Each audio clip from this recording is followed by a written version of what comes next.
ନିର୍ଭୟା ମରିଲା, ପ୍ରିୟଙ୍କା ଜଳିଲା, ଆଉ ଆଜି ମୋ ପାଳି ଥିଲା।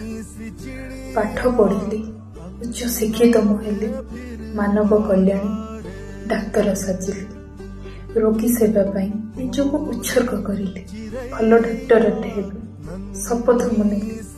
ଝିଅଟିଏ ଥିଲି କିନ୍ତୁ ପୁଅଙ୍କଠୁ କମ୍ ମନ ଥିଲି, ସେଥିପାଇଁ ନିର୍ଭୟ ଭାବେ 36 ଘଣ୍ଟା ନାଇଟ୍ ଡ୍ୟୁଟି କରିଥିଲି।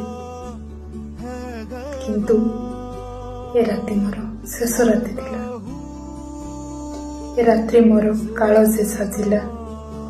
ଏ ଅନ୍ଧାର ରାତ୍ରିରେ ମୋ ଚିତ୍କାର କିଏ ନ ଶୁଣିଲା।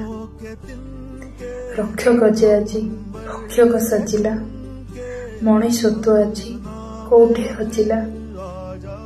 ମୋ ନିଜ ହସ୍ପିଟାଲରେ ମୋର ବଳାତ୍କାର ହେଲା, ନିର୍ମମ ଭାବେ ମୋତେ ହତ୍ୟା କରାଗଲା।